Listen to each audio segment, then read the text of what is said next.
Hi guys, welcome to our very first detailed Ronghua tutorial. I always call them velvet flowers, so it's easier on my tongue. I have been talking about the process in our shorts before, so in this video, I'll try to avoid the redundant contents, but still keep this video coherent. The first step of making the flowers is to determine the amount of silk we need, which is determined by the width of the silk threads we use. Usually I use 2.5 grams of silk per inch or 1 gram per centimeter. Crafters have different opinions on this, and you might have preference of your own. Here I'm using 1 inch and 3/4, so roughly 4 grams of silk. It is too much to brush all together, so I take half of the silk and brush it first. My threads are a little curly, but they're gonna be fine when I'm done brushing. If the threads have statics, just spray some water on them to fix the problem. For brushing, you just hold the bottom of the silk and brush from the top to the bottom. The brushes used can have hard or soft bristles or even a beard brush. You can also brush open the bottom first and go from bottom up. How we brush the silk depends on the type of silk threads, silk quality, and the designs we make. Today I'm using non-twisted silk, so the brushing is very simple. I just go from top to bottom. I don't recommend you guys to use this type of threads because it can be messy very easily. Go for the threads with a little bit of twists. Those are easier to handle and still easy to brush. Once I'm done brushing, I set the width of my silk threads by putting on a wooden clip and I drop a metal clip to pull the threads straight. Then we can start to put on wire. I'm gonna need 13 strips from these threads, so I'll put on 13 wires at least. I take an 8-inch wire and fold it in half, and then take the side with a loop, make a few twists, and then twist with the 2 fingers. This is a skill we have to practice to gain. If it's too hard for you, you can use some tools, which we have talked about in the short. I'll see if I can link it to this video. Once one side is twisted, we can loop it around the threads and make a few twists on the other side. Then twist it to lock the threads in between the wire loop. Now we can move the wire to the location we desire and move on to the next one. I'm using 33 gauge annealed brass wire today. I recommend the beginners to use 32 gauge wire because strips made with a thinner wire is more difficult to trim later, which we're going to talk about in a little bit. Once we put on all the wires, we take off the clips and start cutting. I use long scissors to cut the strips because it's kind of like part of our skill package for making the flowers, but you can totally use a rotary cutter. I have tested those for you guys. Rotary cutters work wonderfully. If you want to cut with the scissors as well, you are going to need super long scissors so you are able to cut 6-inch long strips. As a beginner, I think you can start with a pair of 12-inch tailor scissors. We first cut off the messy bottom. We are making a flattened petal design, so I didn't cut off too much. To cut the strips, we hold the bottom with a finger and cut straight. The width of the strips cut is around 0.4 inch or about 1 centimeter. For thick strips like these, you can even catch them with your whole palm. Fibers won't get loose. We need to align the fibers before twisting. It's important because we need the fibers along the wire to have an even length at every direction, so that saves us some time to trim later. We made a short to talk about this before. I bet quite some of you guys found this channel because of that video.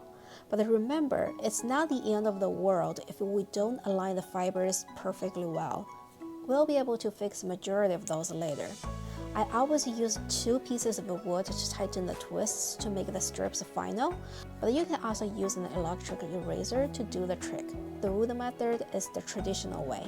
I hold the open side of the wire and put the side with a loop between the wooden blocks and roll to tighten the twists, and do the same to all of the strips. Now the fun part begins. We need to trim the strips to make petals. We're going to do flattened petals, so trimming is not super important. If it's too difficult for you, you can skip it altogether. I mostly use a pair of 9-inch tailor scissors to do the trimming. You can also use other types of scissors based on your preference. I heard barber scissors work very well too, but you're going to need some good ones. I found my hands a little sweaty, so I put on some anti-slip powder. I try not to use it unless I have to because that thing dries up my fingers badly. Today's trimming is very simple. I only trim off a little bit on the two sides because I want my petals to be as large as they can be. So later I'm gonna have more room to work with. After the trimming, I fold the strips and connect the wire on the two sides. Now we have a petal. Once all the petals are made, I use my sweet hair straightener to flatten all the petals. And spray hair gel on all of them. I try not to overspray because I don't want the petals to be extra hard right now. When the petals are half dry, I iron them again to make them thin and flat. Now, I can trim the petals to the shape I want. If this is your first time making velvet flowers, you might find it difficult to trim the strips at the prior step.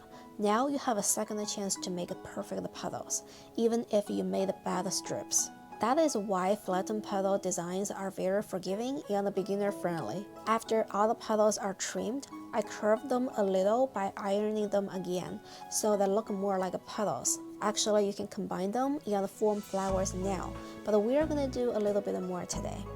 I take my flower iron with a tip shaped like a ball and press on the petals to make their petal curve. If you don't have a flower iron, you can also use a dotting tool, but you'll need to wet the petals with a hair gel completely before doing that.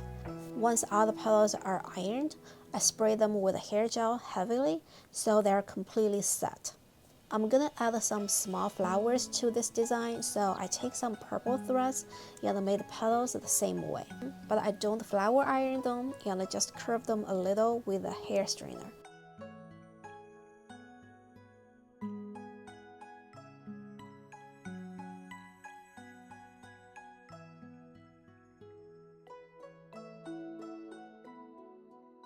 Now it's time to combine the petals. I take a metal stamen and place a bead in the center to mimic the pistil, but I know they don't look like the real thing. I'm just trying to make them pretty. Then I place 5 petals around to form a flower.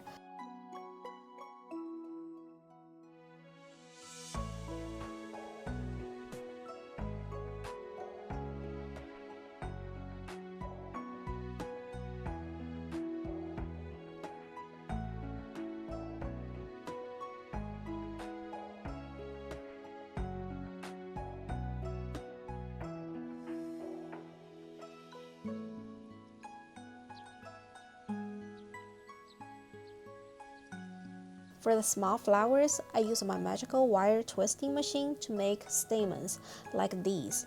And place 4 petals around 2 of them.